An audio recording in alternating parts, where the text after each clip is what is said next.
You have betrayed me. I trusted you. Most men never find out. They go to their graves believing a lie. They kiss their wife good morning, sit across from her at dinner, hold her hand at church, and carry that lie all the way to the end, never knowing, never suspecting, never even coming close to the truth.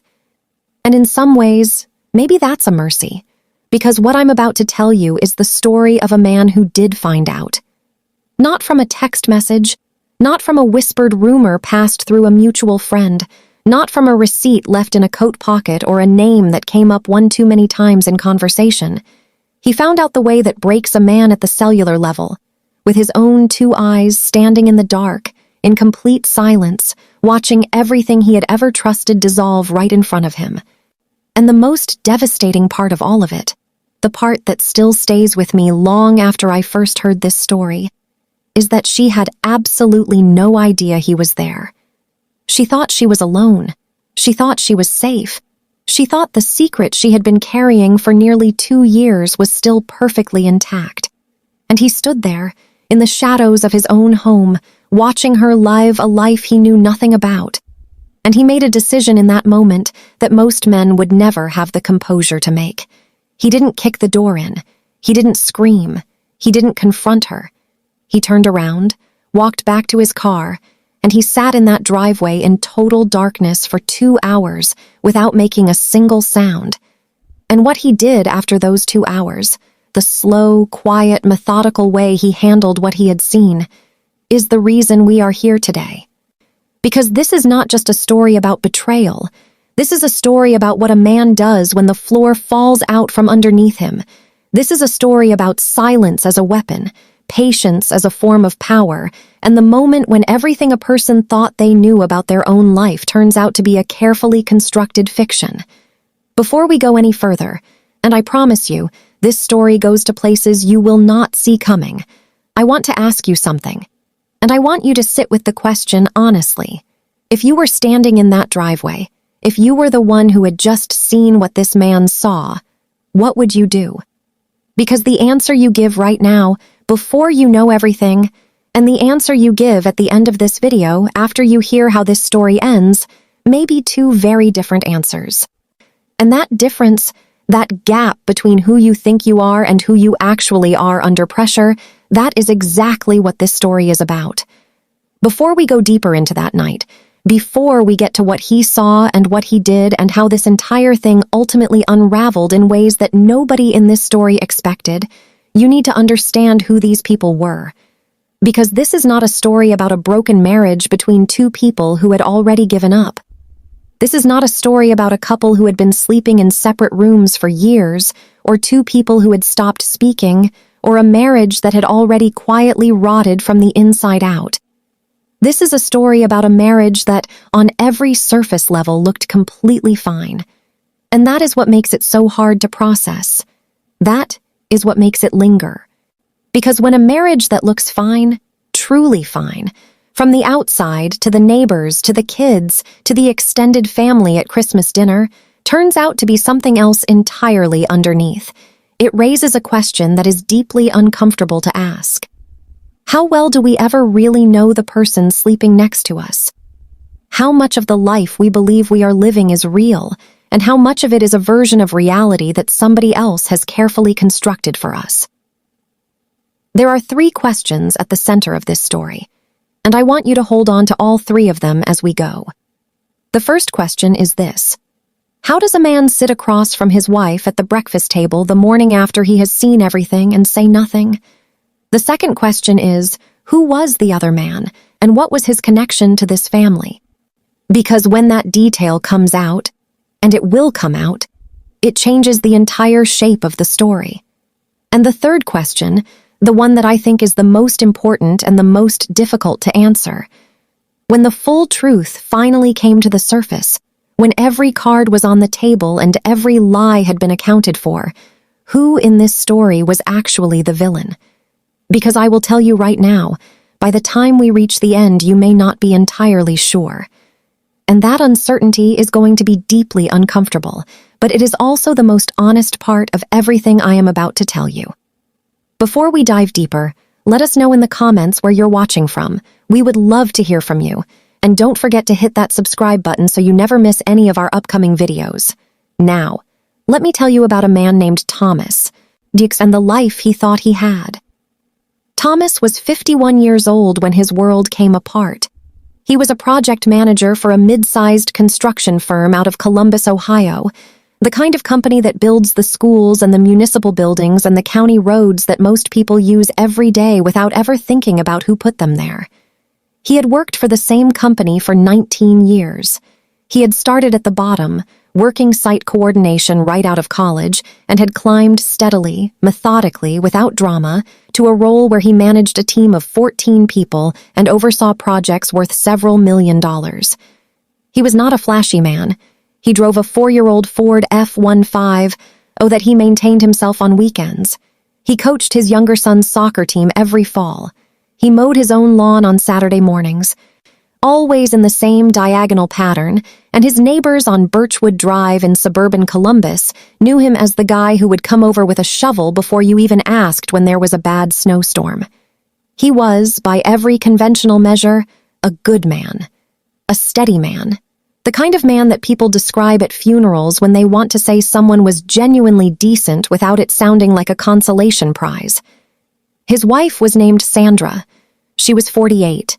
She had grown up in Dayton, the daughter of a high school football coach and a middle school librarian, and she had that particular brand of Midwestern warmth that makes people feel immediately comfortable around her, the kind of woman who remembered the names of your children and asked about them months later, who brought a casserole when there was a death in the family, who organized the neighborhood 4th of July cookout every single year with what appeared to be genuine enthusiasm. She worked as a dental office manager, a job she had held for 11 years, and she was good at it. She was organized, personable, professional, and her colleagues genuinely liked her. Thomas and Sandra had met in their late 20s at a mutual friend's wedding in Cincinnati, a weekend wedding at a vineyard outside the city, the kind of event where the wine is good and the mood is loose and conversations happen between strangers that wouldn't happen anywhere else. Thomas had been seated next to her at the rehearsal dinner. He told me, when I spoke to him at length about all of this, that he knew within the first 30 minutes that she was different from anyone he had dated before. He said she made him feel both completely at ease and completely alive at the same time, which he admitted was a combination he had never experienced before and has not entirely experienced since. They dated for 2 years. They got married in the fall, at a small church outside Columbus, with 72 people in attendance. Their older son, Marcus, was born 2 years after that, and their younger son, Derek, came along 3 years after Marcus. By the time this story begins, by the time we reach that October night in the driveway, Thomas and Sandra had been married for 22 years. 22 years of mortgage payments and school pickups and vacations to the Outer Banks and arguments about whose turn it was to call the plumber and Sunday mornings with coffee and the newspaper and the particular comfortable silence that accumulates between two people who have spent 2 decades building a life together. And here is the thing that I keep coming back to, the thing that I think is important to say before we go any further into what happened. Thomas was not a perfect husband. He would be the first to tell you that, and he did tell me that without being asked early in our first conversation. He worked long hours. There were seasons of his career, particularly in his mid-40s, when he was trying to secure a promotion, where he was essentially absent from the house in any meaningful sense, even when his body was physically present. He missed a school play, he forgot an anniversary once, and handled the aftermath badly. He was not great at saying the things that needed to be said, at having the conversations that required a certain emotional vocabulary he had never fully developed. He was, in other words, a real person, with real limitations existing inside a real marriage. Not a villain, not a saint, just a man who was doing his best and sometimes falling short in the ways that middle-aged American men so often fall short, quietly, without drama, without even fully realizing it. And Sandra, for her part, had her own interior life that Thomas only understood the surface of. She was social in a way that he was not. She needed connection, conversation, the feeling of being seen and heard and interesting to other people, in a way that Thomas, who could go days without much social contact beyond the professional, simply did not require in the same measure. For years, she had filled that need through her friendships, through her work, through the rhythms of community life that she genuinely loved. But somewhere in the years between Derek starting high school and that October night in the driveway, something shifted. Something that Thomas either did not see or chose not to look at too directly. And in that space, in that gap between what Sandra needed and what was available to her inside the marriage, another person found a way in. His name was Greg, and Thomas had known him for 6 years. It was a Tuesday in the second week of October. Thomas had been in Pittsburgh for a 2-day project review, the kind of routine site visit and contractor meeting that happened several times a year and rarely varied in any significant way. He had left Columbus early Monday morning, driven the 2.5 hours east on I-70, checked into a Hampton Inn off the highway, done his meetings, had dinner alone at a steakhouse near his hotel, and gone to bed. The plan, as Sandra knew it, was for him to finish his second day of meetings on Tuesday, stay a second night, and drive home Wednesday morning. That was the plan. But Tuesday's afternoon sessions wrapped up faster than expected. A contractor cancellation cleared 2 hours off the schedule. And by 3 o'clock, Thomas was sitting in a conference room with nothing left on his agenda and the sudden, clear possibility of getting home a day early. He thought about calling ahead. He actually picked up his phone, opened Sandra's name in his contacts, and then set the phone back down. He thought it would be a nice surprise. He was tired. He missed his house, and the idea of sleeping in his own bed rather than a hotel room held a particular appeal.